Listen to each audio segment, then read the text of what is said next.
Hello. അപ്പോൾ നമ്മുടെ 8ാം ക്ലാസ്സിലെ മാത്സിൻ്റെ ഫസ്റ്റ് ചാപ്റ്ററാണ് വർഗ്ഗങ്ങൾ എന്ന് പറയുന്നത്. അപ്പോൾ എന്താണ് വർഗ്ഗങ്ങൾ എന്ന് പറഞ്ഞാൽ എന്ന് നമുക്ക് നോക്കാം. ഓക്കെ, അതിനു മുമ്പ് ഗുണിക്കുക എന്ന് പറഞ്ഞാൽ എല്ലാവർക്കും അറിയാലോ. അപ്പോൾ ആവർത്തന ഗുണനം എന്ന് പറഞ്ഞാൽ എന്താ? അപ്പോൾ ഗുണിക്കുക എന്ന് പറഞ്ഞാൽ 1നെ നമ്മൾക്ക് 2 കൊണ്ട് ഗുണിക്കാം, അപ്പോൾ 5ന് നമ്മൾക്ക് 3 കൊണ്ട് ഗുണിക്കുക എന്നൊക്കെ പറഞ്ഞാൽ നമ്മൾക്ക് ഇങ്ങനെ ചെയ്യാം അല്ലേ. അപ്പോൾ ആവർത്തന ഗുണനം എന്ന് പറഞ്ഞാൽ എന്തായിരിക്കും?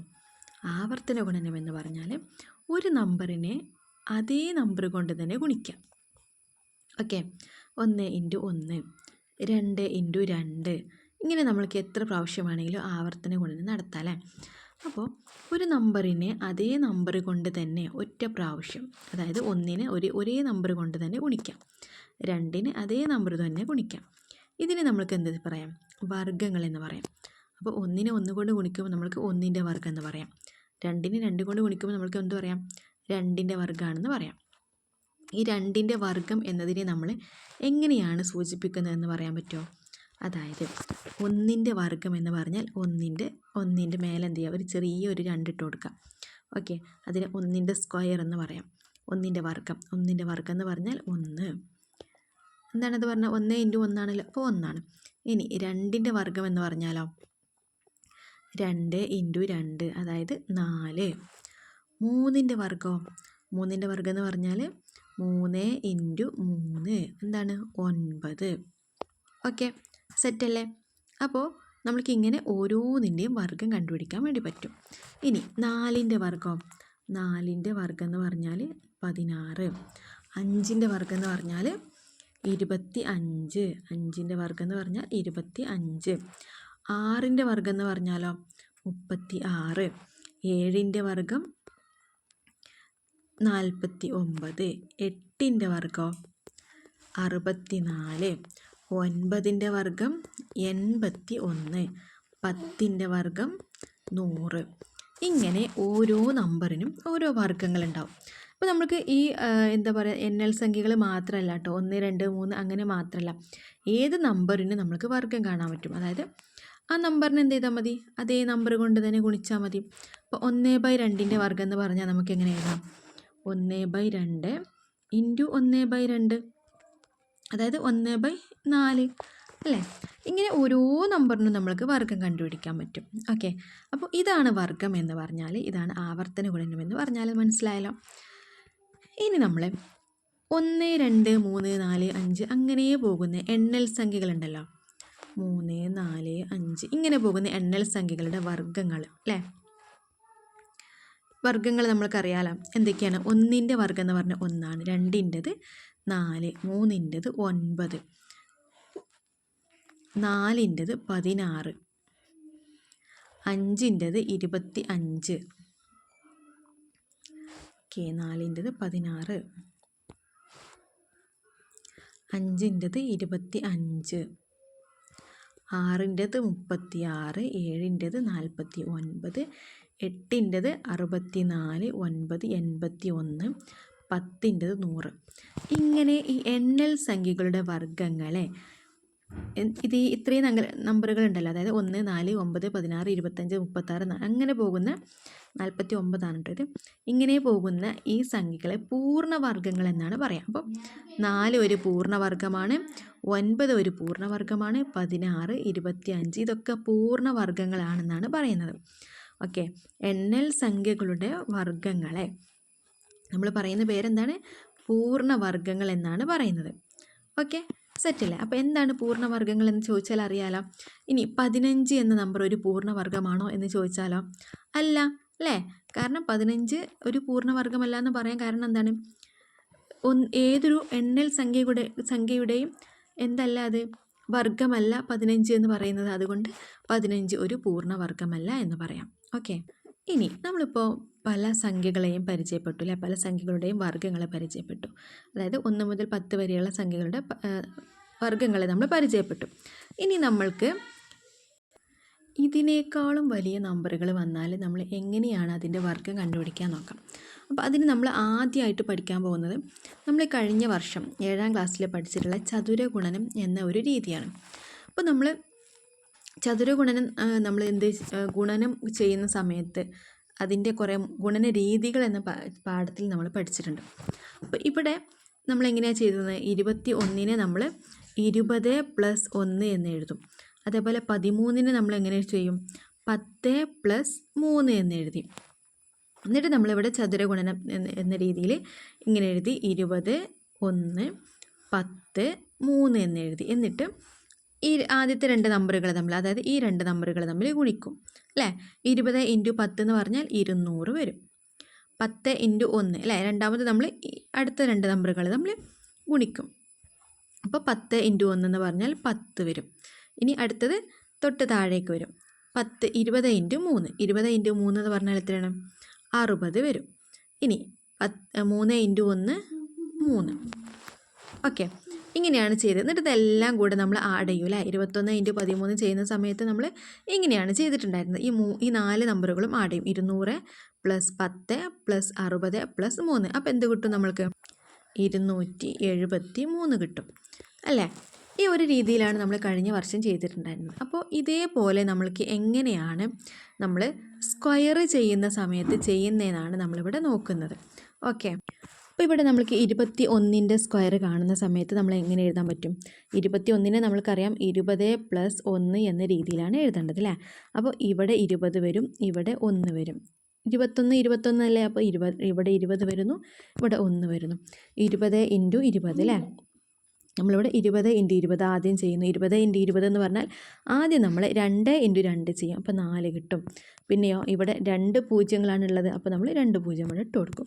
ഓക്കെ, ഇനി അടുത്ത് നമ്മൾ ചെയ്യുന്നത് 20 × 1 ആണ്. 20 × 1 എന്ന് പറഞ്ഞാൽ 20. ഇനി ഈ ബോക്സിലെത്തുമ്പോൾ 20 × 1 20. ഇവിടെ 1 × 1 എന്ന് പറയുമ്പോൾ 1 തന്നെ വരും. ഇനി നമ്മളിതെല്ലാം കൂടെ ആഡ് ചെയ്യുക അല്ലേ. നിങ്ങൾക്ക് വേണമെങ്കിൽ ഇങ്ങനെ എഴുതി വെക്കാം. 400 + ബ്രാക്കറ്റിലിടാം കേട്ടോ. 2 20 വരുന്നതുകൊണ്ട് നമ്മൾ 20 + 20നെ കുറച്ചൊരു കാര്യം മനസ്സിലാക്കാൻ വേണ്ടി കൊടുക്കാൻ കേട്ടോ. 20 + 20 + 1 എന്ന രീതിയിൽ എഴുതും. എന്നിട്ട് 400 + 40 അല്ലേ. 400 + 40 + 1 എഴുതും. അതായത് ദാറ്റ് ഈസ് ഈക്വൽ ടു 441. ഇതാണ് 21ൻ്റെ സ്ക്വയർ ആയിട്ട് നമ്മൾക്ക് കിട്ടുന്നത്. അപ്പോൾ നിങ്ങൾക്ക് ഇതിനെ വേറൊരു രീതിയിൽ എഴുതാം കേട്ടോ. 400 + 20 × 2 അല്ലേ ഇത്. 20 + 20 എന്ന് പറഞ്ഞാൽ 20 × 2 അല്ലേ, +1 ഇങ്ങനെയും എഴുതാം. ഓക്കെ, അതൊക്കെ നിങ്ങളുടെ ഇഷ്ടത്തിന് നിങ്ങൾക്ക് എഴുതാം. ഇനി അടുത്ത നമ്പറിൻ്റെ സ്ക്വയർ കണ്ടാലോ നമ്മൾക്ക്. അടുത്ത നമ്പർ ഏതാണ്? 15 അല്ലേ. ഈ 15 എന്ന നമ്പറിനെ നമ്മൾക്ക് ഇതേപോലെ ചെയ്യാൻ പറ്റൂലേ. ഓക്കെ, ഈ 15ൻ്റെ സ്ക്വയർ കാണുന്ന സമയത്ത് നമ്മൾ എന്ത് ചെയ്യും? 10 5 അല്ലേ. 15ന് നമ്മൾ എങ്ങനെയാണ് സ്പ്ലിറ്റ് ചെയ്യുന്നത്? 10 + 5 സ്ക്വയർ എന്ന് എഴുതൂലേ. 10 + 5 സ്ക്വയർ എന്ന് എഴുതാം. 10 5 10 5 ഇങ്ങനെ എഴുതും. അപ്പോൾ ആദ്യം നമ്മൾ ഈ രണ്ട് നമ്പർ തമ്മിൽ, ഈ ബോക്സ് എത്തുമ്പോൾ ഈ രണ്ട് നമ്പർ തമ്മിൽ ഗുണിക്കും അല്ലേ. അതിൻ്റെ ഈ സൈഡിലുള്ളതും മുകളിലുള്ളതുമായിട്ട് നോക്കിയാൽ മതി കേട്ടോ. 10 × 10 എന്ന് പറഞ്ഞാൽ എത്രയാണ്? 10 × 10 100. ഇനി ഇവിടെ വരുമ്പോൾ ഇത് രണ്ടും അല്ലേ. 10 × 5 എന്ന് പറഞ്ഞാൽ 50. വീണ്ടും 10 × 5 വരും 50. 5 × 5 25. അപ്പോൾ 100 + 50 + 50 + 25 എല്ലാം കൂടെ കൂട്ടുമ്പോൾ നമ്മൾക്ക് എന്താ കിട്ടുന്നത്? 50 + 50 + 25. 100 + 25 അല്ലേ. അപ്പോൾ 225 അല്ലേ ഉത്തരം വരുന്നത്. അതാണ് അങ്ങനെ 15ൻ്റെ സ്ക്വയർ നമ്മൾ ചതുരഗുണനം രീതിയിലൂടെ നമ്മൾ ചെയ്യുന്നത്. ഇനി നിങ്ങൾ 25ൻ്റെ ഒരു സ്ക്വയറും കൂടെ കണ്ടുപിടിക്കാനുണ്ട്. അപ്പോൾ അത് കണ്ടുപിടിക്കുക കേട്ടോ. എങ്ങനെയാണ് അത് ചെയ്യേണ്ടതെന്നുള്ളത് ഒന്ന് കണ്ടുപിടിക്കുക കേട്ടോ. ഏത് വഴി? ചതുരഗുണനം എന്ന മെത്തേഡിലൂടെ ചെയ്യാം. ഓക്കെ, ഇനി നമ്മൾക്ക് ഇതേ കാര്യം തന്നെ ഇപ്പോൾ 21ൻ്റെ സ്ക്വയറിനെ തന്നെ നമ്മൾക്ക് വേറൊരു രീതിയിൽ എഴുതാം കേട്ടോ. അതും കൂടെ ഞാൻ പറഞ്ഞുതരാം. 21ൻ്റെ സ്ക്വയർ എന്ന് പറഞ്ഞാൽ എങ്ങനെ എഴുതാം? നമ്മൾക്ക് 20 + 1 നേരത്തെ പറഞ്ഞ അതേ രീതിയിൽ എഴുതാം. എന്നിട്ട് നമ്മൾ ഇവിടെ നോക്കിയേ, ഇപ്പോൾ അല്ലെങ്കിൽ 20ൻ്റെ സ്ക്വയർ വേണ്ട. അപ്പോൾ നേരത്തെ ഇവിടെ മുകളിൽ ചെയ്തിട്ടുള്ള 15ൻ്റെ സ്ക്വയർ തന്നെ നമ്മൾ കാണാം. അതെടുക്കുന്ന സമയത്ത് നിങ്ങൾക്ക് മനസ്സിലാവുന്ന ഒരു കാര്യം എന്ന് പറഞ്ഞാൽ, നമ്മൾ ആദ്യം 15ൻ്റെ സ്ക്വയറിനെ നമ്മൾക്ക് 15 സ്ക്വയർ = 10 + 5 ഹോൾ സ്ക്വയർ എന്ന രീതിയിൽ എഴുതി. ഓക്കെ, ഇനി നമ്മൾക്കിവിടെ ഈ ചതുരഗുണനം എന്ന രീതിയിൽ ചെയ്യുമ്പോൾ നമ്മൾക്ക് ആദ്യം കിട്ടുന്ന നമ്പർ 100 ആണ്. അതായത് ഇവിടെ നമ്മൾ ഫസ്റ്റ് ചെയ്യേണ്ടത് ഈ ഒരു ചതുരഗുണനമല്ലാത്ത വേറൊരു രീതിയാണ് കേട്ടോ ഇത്. ആദ്യം നമ്മൾ 10ൻ്റെ സ്ക്വയർ അല്ലേ കാണുന്നത്, അതല്ലേ ഈ 100 എന്ന് പറയുന്നത്. അപ്പോൾ ആദ്യം 10ൻ്റെ സ്ക്വയർ പ്ലസ്, പിന്നെയോ നമ്മൾ ചെയ്തു 50 + 50, അതായത് 2 × 50. അതായത് നോക്കുക, ഈ രണ്ട് നമ്പറുകൾ തമ്മിൽ ഗുണിക്കുക. ഓക്കെ, ഈ രണ്ട് നമ്പർ തമ്മിൽ ഗുണിക്കുന്നതല്ലേ 10 × 50. ഞാനിവിടെ ഒരു ബ്രാക്കറ്റിലാണ് ഇടുന്നത്. 10 × 5 അല്ലേ, 10 × 5 × 2. അതിന് 2 പ്രാവശ്യം, അതിന് എന്ത് ചെയ്യുക, × 2 ചെയ്യുക, 2 കൊണ്ട് ഗുണിക്കുക. ഓക്കെ, ഇനി അടുത്ത നമ്പർ ഏതാണ്, 25. അതായത് ഇവിടെ കാണുന്ന രണ്ടാമത്തെ നമ്പറിൻ്റെ സ്ക്വയർ അല്ലേ, +5 സ്ക്വയർ. ക്ലിയർ ആയോ? ഇങ്ങനെ നമ്മൾക്ക് എളുപ്പമായിട്ട് ഈ ചതുരമൊന്നും വരക്കാണ്ട് നമുക്ക് ചെയ്യാൻ പറ്റും. അതായത് 10ൻ്റെ സ്ക്വയർ എന്ന് പറഞ്ഞാൽ 100 100 + 10 5 × 2 എന്ന് പറഞ്ഞാൽ × 2 100 അല്ലേ, +25. അതായത് എങ്ങനെ നമ്മൾക്ക് എഴുതാൻ പറ്റും ഇതിനെ, 100 + 100 + 50 × 2 എന്ന് പറഞ്ഞാൽ 100 അല്ലേ, 100 + 100 + 2, സോറി 2 അല്ലല്ലോ 25 അല്ലേ, 25. ഇവിടെ 25 ഉണ്ട്. അപ്പോൾ എത്ര കിട്ടും, 225 കിട്ടിയല്ലോ. നമുക്ക് ആൻസറായിട്ട് 225 കിട്ടിയില്ലേ. അപ്പോൾ = 225 എന്ന് കിട്ടും. അതായത് ഇത്രയേ ഉള്ളൂ. ഇങ്ങനെ നമ്മൾ എഴുതുക. എങ്ങനെ എഴുതുക, ഏതൊരു നമ്പറിനെയും നമ്മൾ സ്പ്ലിറ്റ് ആക്കിയിട്ട് എഴുതാം. ഇപ്പോൾ 25, ഇപ്പോൾ 15, ഇനി 25 വരുന്നതെന്നുണ്ടെങ്കിൽ നമുക്ക് എങ്ങനെ ചെയ്യാം, 25 സ്ക്വയർ = 20 + 5 എന്ന് എഴുതാം. 20 + 5 ഹോൾ സ്ക്വയർ എന്ന് എഴുതാം. ഓക്കെ, എന്നിട്ട് 20 + 5 ഹോൾ സ്ക്വയർ എന്ന് എഴുതിയിട്ട് ആദ്യം നമ്മൾ എന്ത് ചെയ്യുക, ഈ ഫസ്റ്റിലെ നമ്പറിൻ്റെ സ്ക്വയർ കാണാം, അതായത് 20ൻ്റെ സ്ക്വയർ. പിന്നെ രണ്ടാമത്തെ നമ്പറിൻ്റെ സ്ക്വയർ കാണാം, +5 സ്ക്വയർ. അത് നമുക്ക് എങ്ങനെ എഴുതാം കേട്ടോ. ഇനി നിങ്ങൾക്ക് ലാസ്റ്റാണ് ഈ രണ്ടാമത്തെ നമ്പറിൻ്റെ സ്ക്വയർ കാണുന്നതെന്നുണ്ടെങ്കിലും പ്രശ്നമൊന്നുമില്ല.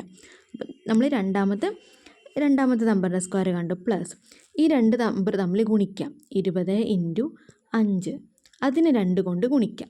ഇത്രയും ചെയ്താൽ നമുക്ക് ഏതൊരു നമ്പറിൻ്റെയും സ്ക്വയർ നമുക്ക് പെട്ടെന്ന് കണ്ടുപിടിക്കാൻ പറ്റും. ഇനി ഇത് നിങ്ങൾക്ക് ഇതിൻ്റെ ഒരു വീഡിയോ ഞാൻ സെൻഡ് ആക്കിയിട്ടുണ്ട്, ഗ്രൂപ്പിലുണ്ട്. അപ്പോൾ നിങ്ങൾ എന്ത് ചെയ്യുക, ആ വീഡിയോ നോക്കുക. അതിന് മുമ്പ് നിങ്ങൾ സ്വയം ഒന്ന് ചെയ്ത് നോക്കുക കേട്ടോ, അതിൻ്റെ ആൻസറൊക്കെ. ഇനി നമ്മൾ അടുത്തതായിട്ട് ദശാംശ സംഖ്യകളുടെ വർഗ്ഗം എങ്ങനെയാണ് കണ്ടുപിടിക്കാൻ നോക്കാം കേട്ടോ. എന്താണ് ദശാംശ സംഖ്യ എന്ന് പറഞ്ഞാൽ, ദശാംശ സംഖ്യകൾക്ക് ഒരു സാധാരണ ഒരു നാച്ചുറൽ നമ്പർ, അതായത് എണ്ണൽ സംഖ്യ, അപ്പോൾ 3 ആണെങ്കിൽ 3, 2 ആണെങ്കിൽ 2, അതുണ്ടാവും ദശാംശ സംഖ്യയുടെ കൂടെ, അതെങ്ങനെയായാലും ഉണ്ടാവും. പിന്നെ ഒരു ദശാംശം ഉണ്ടാവും, അതിൻ്റെ കൂടെ തന്നെ ദശാംശ സംഖ്യ എന്ന് പറഞ്ഞിട്ട് ആ ദശാംശത്തോട് കൂടിയിട്ട് ഒരു സംഖ്യ ഉണ്ടാവും. ഓക്കെ, അപ്പോൾ 2.2 എന്ന് പറയുമ്പോൾ എന്താണ്, 2.2 അങ്ങനെയല്ലേ വരുന്നത്. 3.7 ആണെങ്കിൽ 3.7 അങ്ങനെയാണ് വരുന്നത് അല്ലേ. അപ്പോൾ ഇനി നമ്മൾക്ക് ഇങ്ങനെയുള്ള നമ്പറിൻ്റെ സ്ക്വയർ എങ്ങനെയാണ്, വർഗ്ഗം എങ്ങനെയാണ് കണ്ടുപിടിക്കാമെന്നാണ് കേട്ടോ നോക്കുന്നത്. അതായത് ഇവിടെ ഒരു ക്വസ്റ്റ്യൻ ഉണ്ട്, വശങ്ങളുടെ നീളം 3.7 മീറ്റർ ആയ സമചതുരത്തിൻ്റെ പരപ്പളവ് എങ്ങനെ കണ്ടുപിടിക്കാം എന്നാണ്. അപ്പോൾ പരപ്പളവൊക്കെ കാണുക എന്ന് പറഞ്ഞാൽ നമ്മൾക്കറിയാലോ, എന്താണ്, നീളം × വീതിയാണ് ചെയ്യാനുള്ളത് അല്ലേ. ഓക്കെ, അപ്പോൾ സമചതുരമായതുകൊണ്ട് നമുക്കറിയാം അതെന്താണ്, നീളം വീതിയും സെയിം ആണ്, ഒരുപോലെയാണ് അല്ലേ. അപ്പോൾ നമ്മൾക്കതിൻ്റെ എന്താണ് കണ്ടുപിടിക്കാനുള്ള സമവാക്യം എന്ന് പറയുന്നത് a² ആണ്. വശങ്ങളുടെ നീളം a എന്ന് പറഞ്ഞാൽ ഇവിടെ എന്താ തന്നിട്ടുള്ളത്, 3.7 ആണ്. ഇനി ഇതിൻ്റെ സമചതുരത്തിൻ്റെ പരപ്പളവ് എന്ന് പറഞ്ഞാൽ എന്താണ്, സമചതുരത്തിൻ്റെ പരപ്പളവാണ് കേട്ടോ. പരപ്പളവ് എന്ന് പറഞ്ഞാൽ a² ആണ്. അതായത് 3.7 × 3.7 അല്ലേ. അപ്പോൾ ഈ 3.7 × 3.7 എന്നതിനെ നമ്മൾ എന്ത് ചെയ്യണം, സ്ക്വയർ കാണാമെന്നല്ലേ, 3.7ൻ്റെ സ്ക്വയർ എന്ന് എഴുതിക്കൂടെ. അപ്പോൾ നിങ്ങൾ എഴുതുക, ഇത് എഴുതിയിട്ട് ഇത്രയും എഴുതിയിട്ട് നിങ്ങൾ എഴുതുക. എനിക്കിവിടെ ഗ്യാപ്പ് ഇല്ലാത്തതുകൊണ്ടാണ് കേട്ടോ എഴുതാൻ. 3.7ൻ്റെ സ്ക്വയർ, 3.7ൻ്റെ സ്ക്വയർ ഞാൻ നേരത്തെ പറഞ്ഞതുപോലെ നമ്മൾക്ക് 3 + 0.7 ഹോൾ സ്ക്വയർ എന്ന് എഴുതാം. ഓക്കെ, ഇനി നമ്മൾ ചതുര ഗുണനം എന്നുള്ള രീതി ചെയ്യരുത് കേട്ടോ. ഇനി നമ്മൾ ചെയ്യേണ്ടത് ഈ ഒരു രീതി തന്നെയാണ്. അതായത് ആദ്യ നമ്പറിൻ്റെ സ്ക്വയർ, ആദ്യ നമ്പർ എന്ന് പറഞ്ഞാൽ 3 ആണ്, 3ൻ്റെ സ്ക്വയർ പ്ലസ് ഇനി രണ്ടാമത്തെ നമ്പറിൻ്റെ സ്ക്വയർ 0.7 ആണ്, അതിൻ്റെ സ്ക്വയർ കാണുന്നു, പ്ലസ് ഇത് രണ്ടും ഗുണിക്കുന്നു, 3 × 7. ഓക്കെ, അതിനെ 2 കൊണ്ട് ഗുണിക്കാം, ഇൻറ്റു 2. ഇനി 3ൻ്റെ സ്ക്വയർ എന്ന് പറഞ്ഞാൽ നമുക്കറിയാം, 3ൻ്റെ വർഗ്ഗം എന്ന് പറഞ്ഞാൽ 9 പ്ലസ് 7.7ൻ്റെ സ്ക്വയർ. അതായത് ഈ പോയിൻ്റുള്ള സംഖ്യകൾ, ദശാംശമുള്ള സംഖ്യകളെ ഗുണിക്കുമ്പോൾ നമ്മൾ ആദ്യം ദശാംശത്തെ മൈൻഡ് ചെയ്യേണ്ട. അതായത് 7 ഇൻറ്റു 7 എന്താണോ അങ്ങനെ നമ്മൾ ചെയ്യുക. അപ്പോൾ 4.9 49 വരുന്നത് അല്ലേ. ഇനി ഇവിടെ സ്ക്വയർ കാണാനുള്ള, വർഗ്ഗം കാണാനുള്ള പോയിൻ്റ് സംഖ്യയുടെ കൂടെ എത്രയുണ്ട്, പോയിൻറ്റിന് ശേഷം എത്ര സംഖ്യകളുണ്ട്, ദശാംശ പോയിൻറ്റിന് ശേഷം എത്ര സംഖ്യകളുണ്ട്, ഒരു സംഖ്യയല്ലേ ഉള്ളൂ. അപ്പോൾ നമ്മൾക്ക് 0.7 ഇൻറ്റു 0.7 എന്ന് ചെയ്യുമ്പോൾ നമ്മൾക്ക് എത്ര വരും ടോട്ടൽ? 2 പോയിൻ്റ് വരും, 2 സംഖ്യകൾ വരും. ഇവിടെ ഒരു സംഖ്യയുണ്ട്, ഇവിടെ ഒരു സംഖ്യയുണ്ട്. അതായത് ഈ പോയിൻറ്റിന് ശേഷം വരുന്നതാണ് കേട്ടോ. അപ്പോൾ നമ്മൾക്കിവിടെ ഉത്തരം കൊടുക്കുമ്പോൾ എന്ത് കൊടുക്കണം? ഈ രണ്ട് സംഖ്യകൾക്കും മുമ്പ് നമ്മൾ പോയിൻ്റ് ഇട്ട് കൊടുക്കണം. 2 സംഖ്യകൾ മാറിയിട്ട് വേണം നമ്മൾ പോയിൻ്റ് ഇട്ട് കൊടുക്കാൻ. ഓക്കെ, അതായത് എന്തുകൊണ്ടാണ് വരുന്നത്? ഈ പോയിൻറ്റിന് ശേഷം, നമ്മുടെ ചോദ്യത്തിൽ പോയിൻറ്റിന് ശേഷം 2 സംഖ്യകൾ വരുന്നതുകൊണ്ട് നമ്മൾ ഉത്തരം കിട്ടുമ്പോൾ പോയിൻറ്റിന് മുമ്പ് നമ്മൾ പോയിൻറ്റിന് ശേഷം നമ്മൾ 2 സംഖ്യകൾ ഇട്ട് കൊടുക്കണം. അപ്പോൾ 0.49 പ്ലസ് 3 ഇൻറ്റു 7 എന്ന് പറയും. 3 ഇൻറ്റു 0.7 ആണല്ലേ. അപ്പോൾ 3 ഇൻറ്റു 7 എന്ന് പറഞ്ഞാൽ എന്താ? 21 അപ്പോൾ ഇവിടെയോ, ഇവിടെ പോയിൻറ്റിന് ശേഷം ഒരു സംഖ്യയല്ലേ ഉള്ളൂ. അപ്പോൾ നമ്മൾ 2.1 എന്ന് എഴുതണം. ഇനി അത് മാത്രം പോരാ, 3.7 2.1 ഇൻറ്റു 2 ഉണ്ട്. അപ്പോൾ എത്ര വരും? ഇൻറ്റു 2 എന്ന് പറയുമ്പോൾ 2 1 2 8 അല്ലേ. ഓക്കെ, സോറി, ഞാൻ 8 എഴുതി, അവിടെ 4 വരും അല്ലേ. 2 1 2. ഓക്കെ, 2 1 2 2 2 4. അപ്പോൾ 4.2 വരുമല്ലോ, കാരണം പോയിൻറ്റിന് ശേഷം ഒരു സംഖ്യയാണുള്ളത്. അപ്പോൾ ഉത്തരത്തിൽ നമ്മൾ പോയിൻറ്റിന് ശേഷം ഒരു സംഖ്യ കൊടുക്കണം. അപ്പോൾ നമ്മൾക്ക് എന്ത് കിട്ടി? ഇതിൻ്റെ ഉത്തരമായിട്ട് 4.2 കിട്ടി. അപ്പോൾ അത് ഗുണിക്കുന്ന സമയത്ത് നമ്മൾക്ക് 4.2 കിട്ടി. ഇനിയോ 4.2. ഇനി ഇത് 3ഉം കൂടെ നമ്മൾ കൂട്ടുകയാണ് ചെയ്യുന്നത്. 9 പ്ലസ് 4.2 പ്ലസ് പോയിൻ്റ്, അതായത് അത് കൂട്ടുന്ന സമയത്ത് ഈ എല്ലാറ്റിനും നമ്മൾ ദശാംശം കൊടുക്കണം കേട്ടോ. ഒരു സംഖ്യക്ക് മാത്രമേ ദശാംശമുള്ളൂ എന്ന് കരുതിയിട്ട് നമ്മൾ ആഡ് ചെയ്യുമ്പോൾ എല്ലാറ്റിനും കൂടെ ഇതുപോലെ ദശാംശം കൊടുക്കുകയാണെങ്കിൽ, ദശാംശം എന്ന് പറയുമ്പോൾ നമ്മളിപ്പോൾ ഒരു നാച്ചുറൽ എണ്ണൽ സംഖ്യ, ഇപ്പോൾ 2നെ നമ്മൾ ദശാംശം ചേർത്ത് എഴുതുക എന്ന് പറയുമ്പോൾ 2.00 എന്ന് എഴുതണം. അപ്പോൾ 9നെ നമ്മൾ എങ്ങനെ എഴുതി? 9.00 എന്ന് എഴുതി. ഇനി ഈ ദശാംശം ഉണ്ടല്ലോ, അതിൻ്റെ നേരെ തന്നെ ഓരോ പോയിൻറ്റും വരണം. 4 9, പിന്നെയോ 4.2 ഇങ്ങനെ വരും. 9 6 13. 13.69 ഇതിൻ്റെ ഉത്തരമായിട്ട് വരുന്നത്. 13.69. ക്ലിയർ ആണല്ലോ. അപ്പോൾ ദശാംശമുള്ള സംഖ്യയാണെങ്കിൽ നമ്മൾക്ക് ആ ഒരു രീതിയിലാണ് ചെയ്യേണ്ടത്. ഇനി ദശാംശ സംഖ്യകളുടെ മൾട്ടിപ്ലിക്കേഷനും അഡിഷനും ഒക്കെ എന്തെങ്കിലും ഡൗട്ട് ഉണ്ടെങ്കിലാണ് നമ്മൾക്ക് പിന്നെ അതൊരു പ്രശ്നമായിട്ട് മാറുന്നത് അല്ലേ. അതല്ലെങ്കിൽ വളരെ എളുപ്പമാണ്. ദശാംശ സംഖ്യകൾ ആഡ് ചെയ്യുമ്പോൾ അല്ലെങ്കിൽ അത് കൂട്ടുമ്പോഴും കുറക്കുമ്പോഴും എന്താ ചെയ്യുന്നത്? ആ ദശാംശ ആയിട്ടുള്ള പോയിൻറ്റുകളൊക്കെ ഒരേ ലൈനിൽ വരണം. അതിനാണ് നമ്മൾ പ്രാധാന്യം കൊടുക്കേണ്ടത്. പിന്നെ അങ്ങോട്ടോ ഇങ്ങോട്ടോ, അപ്പോൾ 0 കൊടുക്കേണ്ടടുത്ത് 0 കൊടുക്കേണ്ടി വരും. ഇപ്പോൾ ഇതിപ്പോൾ ഇങ്ങനെ എഴുതുകയാണ്. 9, ഒരു മിനിറ്റ് കേട്ടോ, ഞാൻ പറഞ്ഞുതരാം. 9 എഴുതി, 9 പ്ലസ് 0.49 ഇങ്ങനെയൊക്കെ എഴുതുകയാണെങ്കിൽ നമുക്ക് ഉത്തരം തെറ്റൂലേ? ഇല്ലേ? സോറി, ഇങ്ങനെ ഇപ്പോൾ ഇതേ രീതിയിൽ 9.49 4.2 ഇങ്ങനെയൊക്കെ എഴുതുകയാണെങ്കിൽ 4 അങ്ങനെ എഴുതരുത് ഒരിക്കലും. പകരം നമ്മൾ എങ്ങനെ ചെയ്യണം? എല്ലാ പോയിൻറ്റുകളും, ഇപ്പോൾ 9ൻ്റെ താഴെ 9.00 എന്നാണെങ്കിൽ ഇങ്ങനെ കൊടുക്കണം. 4.2 എല്ലാം നമ്മുടെ നാച്ചുറൽ നമ്പേഴ്സ് എല്ലാം, അതായത് ആദ്യമുള്ള പോയിൻറ്റിന് മുമ്പുള്ള നമ്പേഴ്സ് എല്ലാം ഒരേ ലൈനിൽ വരണം. പോയിൻ്റ് ഒരേ ലൈനിൽ വരണം. പോയിൻറ്റിന് ശേഷമുള്ളതും ഒരേ ലൈനിൽ വരണം. ഓക്കെ, അപ്പോൾ അതാണ് ദശാംശ സംഖ്യകൾ. ഇനിയിപ്പോൾ നമ്മുടെ ചോദ്യമുണ്ട് 2.3 അതേപോലെ 3ൻ്റെ സ്ക്വയർ കാണാനുള്ളതുണ്ടല്ലേ. അപ്പോൾ ഇനി നമുക്ക് എങ്ങനെ എഴുതണം? 2.3നെ നമ്മൾക്ക് 2 പ്ലസ് 0.3 എന്ന് എഴുതണം. 3 ഹോൾ സ്ക്വയർ. എന്നിട്ട് ആദ്യം എന്ത് ചെയ്യണം? 2ൻ്റെ സ്ക്വയർ കാണുന്നു, പിന്നെ 0.3ൻ്റെ സ്ക്വയർ കാണുന്നു, പിന്നെ 2 ഇൻറ്റു 0.3 ചെയ്യുന്നു അല്ലേ, ഇൻറ്റു 2 ചെയ്യുന്നു. ഇനി 8.7 ആണെങ്കിൽ 8 പ്ലസ് 0.7. അങ്ങനെ നമ്മുടെ എണ്ണൽ സംഖ്യയെയും ദശാംശ സംഖ്യയെയും സെപ്പറേറ്റ് ആക്കി മാറ്റി നിർത്തിയിട്ട് വേണം സ്ക്വയർ കാണാനും. ഓക്കെ. അപ്പോൾ ഇത്രയും കാര്യങ്ങളാണ് ഈ ചാപ്റ്ററിൽ മെയിനായിട്ട് നമുക്ക് പഠിക്കാനുള്ളത്. അപ്പോൾ ബാക്കിയുള്ളതൊക്കെ ഹോംവർക്കായിട്ട് ചെയ്യുക. പിന്നെ ദശാംശ ഭാഗം 0.5 ആയ സംഖ്യകളുടെ സവിശേഷത കണ്ടെത്തൂ എന്നാണ്. അതേപോലെ തന്നെ 0.25 ആയതും അതിങ്ങനെ നിങ്ങൾ എന്ത് ചെയ്യുക, കണ്ടെത്തുക. 0.5 ആയത് കണ്ടെത്തുക, 0.25 ആയതും ഒരു 3-4 സംഖ്യകളൊക്കെ കണ്ടെത്തുക. ഓക്കെ, അതായത് ഇപ്പോൾ 2.05ൻ്റെ സ്ക്വയർ കാണാം, അതേപോലെ 3.05ൻ്റെ സ്ക്വയർ കാണാം, അതേപോലെ 2.25ൻ്റെത് കാണാം. ഇതിൻ്റെയൊക്കെ ഒരു ലാസ്റ്റിലൊരു പ്രത്യേകത വരുന്നുണ്ട്.